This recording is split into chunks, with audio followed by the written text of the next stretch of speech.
तुलसीदास का जीवन परिचय भारतीय साहित्य के उज्ज्वल सितारे की कहानी है। जब भी भक्ति आंदोलन की चर्चा की जाती है, तब तुलसीदास का नाम और उनकी साहित्यिक रचनाओं की चर्चा लोग बहुत रुचि से करते हैं। उनके द्वारा लिखे गए हजारों लेख आज भी भारत के कई हिस्सों में दिल खोल कर गए जाते। तुलसी ने रामचरितमानस के जरिए भगवान राम की भक्ति को घर घर तक पहुंचाया है। तुलसीदास का जीवन परिचय भारत साहित्य के उज्ज्वल सितारे की कहानी के बारे में चलिए कुछ बातें जानते हैं। तो आइए इस छोटे से वीडियो के माध्यम से जानते हैं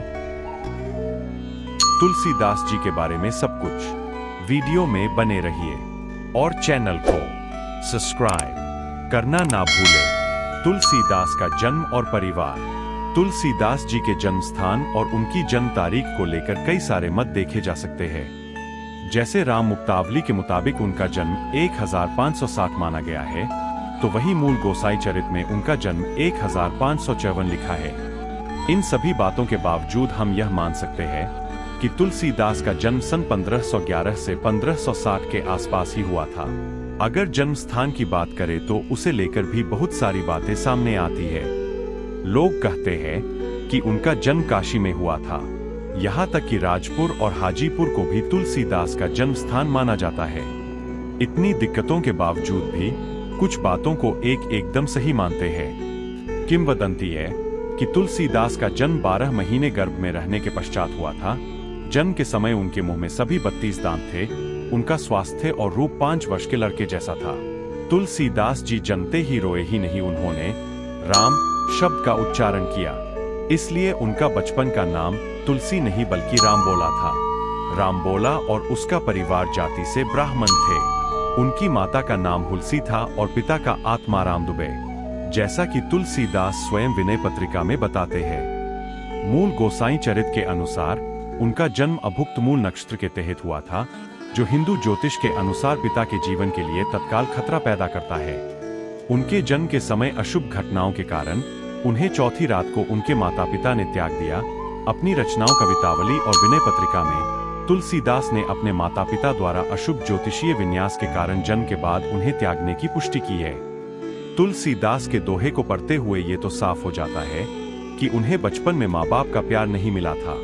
ऐसा माना जाता है कि जन्म के कुछ समय बाद ही उनकी माता की मृत्यु हो गई थी और उनके पिता ने उनका त्याग कर दिया था। चुनिया बच्चे को अपने गांव हरिपुर ले गई और 5.5 वर्ष तक उसकी देखभाल की, जिसके पश्चात उसकी मृत्यु हो गई।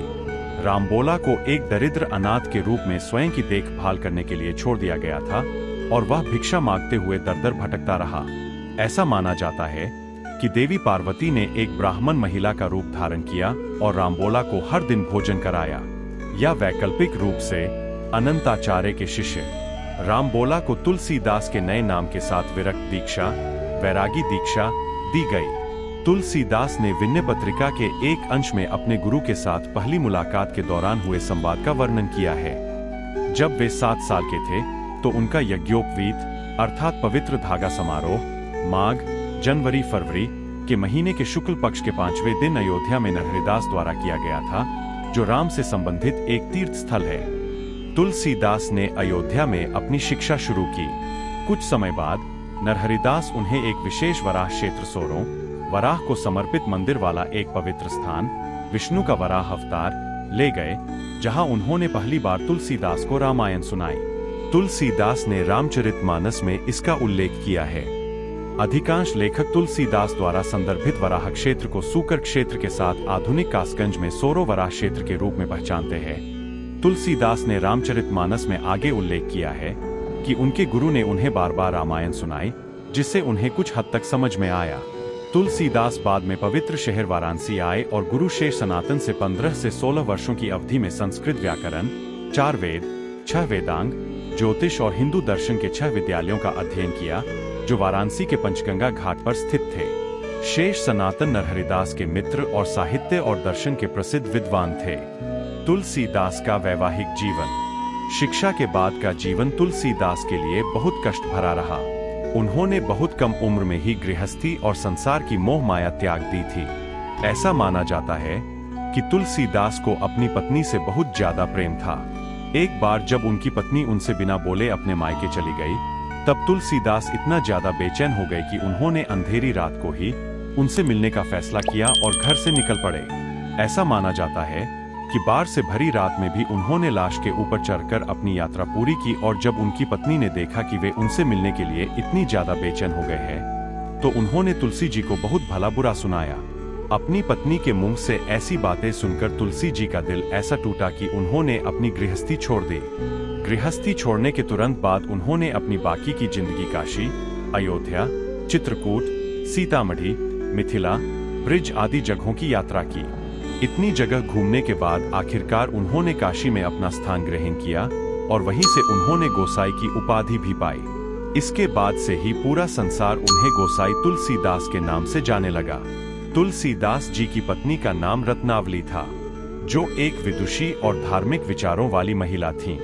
उनकी पत्नी ने ही उन्हें सांसारिक मोह छोड़कर भक्ति मार्ग अपनाने की प्रेरणा दी। रत्नावली के उपदेश से तुलसीदास का हृदय परिवर्तित हो गया और उन्होंने सांसारिक जीवन त्याग कर भगवान श्री राम की भक्ति में जीवन समर्पित कर दिया। तुलसीदास की रचनाएं। तुलसीदास का जीवन परिचय और उनकी रचनाएं इतनी ज्यादा और इतनी पुरानी है कि उनसे जुड़े कई सारे सबूतों का मिलना मुश्किल है, लेकिन इसके बावजूद उनकी जिंदगी से जुड़ी कुछ बातों से सभी एकमत रहते हैं। कहते हैं तुलसी जी ने अपनी जिंदगी में 60 से ज्यादा ग्रंथ लिखे हैं, लेकिन इनमें से कई सारे ग्रंथ या तो नष्ट हो गए हैं या उनका अर्थ समझना बहुत ज्यादा मुश्किल हो जाता है। इसके बावजूद उन्होंने ऐसी बहुत सारी महान कृतियां लिखी है जिनको पढ़ते जाए तो पूरी जिंदगी कम पड़ जाएगी। तुलसीदास की भक्ति भावना से लिखी गई रचनाएं संस्कृत में न लिखकर ब्रज और अवधी में लिखी। उन्होंने ऐसा इसलिए किया क्योंकि संस्कृत आम जनता उस समय नहीं जानती थी और वह अपना राम नाम का महत्व जनता तक पहुंचाना चाहते थे। तुलसीदास के दोहे लगभग 750 से ज्यादा मिलते हैं, जिन्हें 7 सर्गों में बांटा गया है। तुलसीदास ने अपनी जिंदगी में जितनी भी रचनाएं की है वो सभी राम जी को और उनके जीवन मूल्य को लोगों तक पहुंचाने के मकसद से ही की है। तुलसीदास जी की साहित्य में योगदान। तुलसीदास भक्तिकाल के प्रमुख कवि होने के साथ साथ भक्तिकाल के शगुन धारा के भी चुनिंदा महत्वपूर्ण कवियों में से एक माने गए हैं। वैसे तो भक्तिकाल की समय सीमा 1375 से 1700 तक मानी गई है, लेकिन तुलसीदास की प्रमुख रचनाएं आज के लोगों में भी भक्ति भावना जगाने के लिए काफी है। रामचरितमानस एक महान कृति। वैसे तो तुलसीदास की प्रमुख रचनाएं कई सारी मानी गई है, लेकिन रामचरितमानस उन सभी रचनाओं में सबसे ज्यादा लोकप्रिय और महत्वपूर्ण माना जाता है। कहते हैं रामचरितमानस को लिखने में तुलसीदास जी को 2 साल 7 महीने और 23 दिन का समय लगा था।